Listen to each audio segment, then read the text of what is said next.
How'd you get your foot in the door? Well, I literally got my foot in the door at K1037 here in Kahnawake. When I was 15, I was building these Eddie Van Halen guitars. Actually, I can go grab one. Hold on. Uh-oh. I'll go grab one. Hold on. This is one of the first ones I built.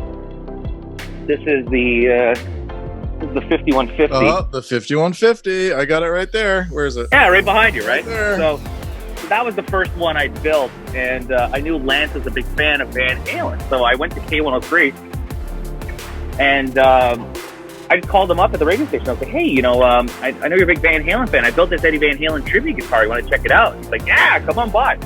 And so I got off the school bus. I grabbed the guitar, got on my four-wheeler, booted it down to the radio station, went up the stairs at the fire escape because at the old radio station building, it was right on the St. Lawrence Seaway.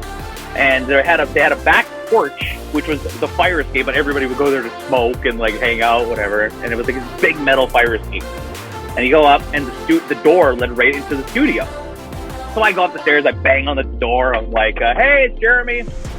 So he comes out, and we're checking it out. And the program director, Chuck Barnett, came out, and we're all talking.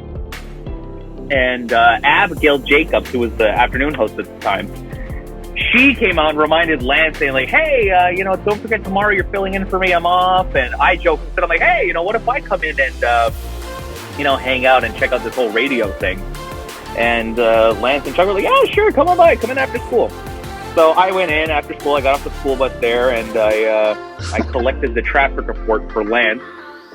By listening to CJD, we stole the traffic report. We had a little radio in the radio studio listening to CJD to get their traffic report to report the same report a minute later because we didn't have traffic cameras or anything. So we stole their traffic reports, and that was my job. I had to listen to CJD while they were on the air and write down, okay, 20 West is back, these two Bill St. Pierre, like all these things.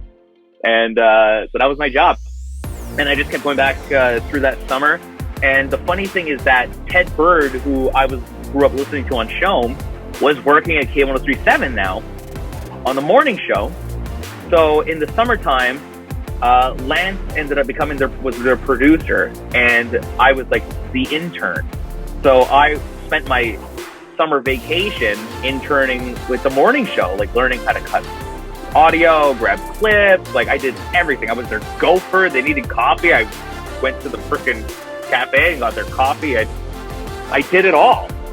And from there, and that's the best radio school ever, right? Like, you can't buy that experience because you're literally on the job in a real life scenario in the trenches, so to say, with, one of the biggest names that's ever come out of Montreal radio as the host, and you're working under him alongside Lance and Java and Paul, who had been there for years. And like these are top guys. And I'm 15 years old in the production studio learning from them for the whole summer.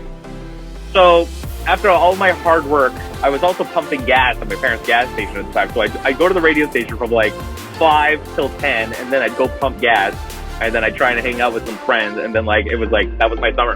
It was great.